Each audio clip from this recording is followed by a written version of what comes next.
What's going on, everybody? Richard Sapp here. I am the DIY Realtor. Today I'm going to go over a few tips and tricks as well as a few things that you should know about your tape measure.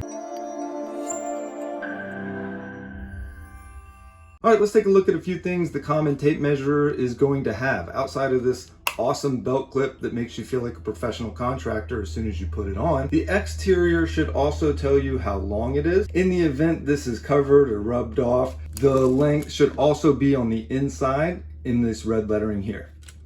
The exterior of some tape measures will tell you how long the actual casing is itself. This one being 3 1/8 inch long. That's in case you're measuring in between two spaces and maybe this butts up against a door frame or something else and you can't get your tape measure down in there as such. You know that you can add 3 1/8 inch to whatever this number is here. The hole on the front of the hook actually allows you to latch on to nails or screws or something else that can give you a much better measurement of things like archways, circles, circumferences, or whatever else you need. The hook should have just a little bit of give. This movement right here is not unintentional. It should be there to account for the width of this hook, albeit very small. Whether you're pulling this way or pushing this way, you should get the exact same measurement, and this hook should not impede your measurement. The hook on the front is also intentionally sharp enough to allow you to make a mark whenever you need a measurement but don't have a pencil handy. The flexible nature of the tape measure itself is intentional so that we can measure around difficult things like pipes, cinder blocks, wood, or anything else that you'll need. I wouldn't use it if I needed to be precise, but you can actually use a tape measure as a straight edge.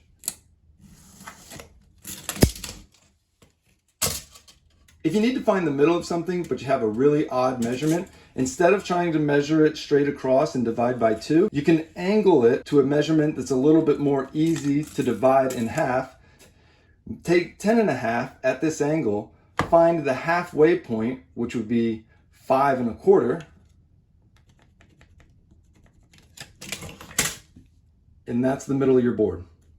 Some tape measures are nice enough to give us eighths or quarters down here at the bottom. However, the other one that we were using does not. So how do we read these? Well, across an inch, we're going to find that there are 16 hash marks. And the easiest way to remember them is that the tallest hash mark is your half inch. The next tallest hash mark is your 1/4 inch, followed by the next tallest, which is your eighth, and the smallest, which is a 16th. So if we know that we've got 1/2/16, that's also the same as 1/8. If we have 4/16, we know that that's a 1/4. 8/16, we know that that's a half. We also have some red letters and numbers that follow after each foot marker. These are to indicate how many feet and inches each one of the corresponding inches represents. So if you've got 16 inches, you also have 1 foot 4 inches. 14 inches is also 1 foot 2 inches. And these numbers reset after each foot marker.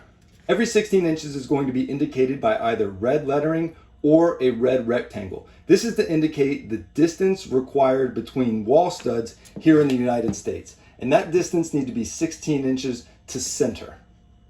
The black diamonds are every 19.2 inches. This is to indicate the distance required between floor joists here in the United States as well. And finally, if you're like me and not good at adding or subtracting fractions, the measurer's flexible nature also allows you to bend the tip in the front of it forward to either add or subtract measurements. So for round number purposes, if you know that you've got to subtract 2 inches from 44.5 inches, you can move the tip of it to 44.5, subtract 2, and we know that the answer is 43.5.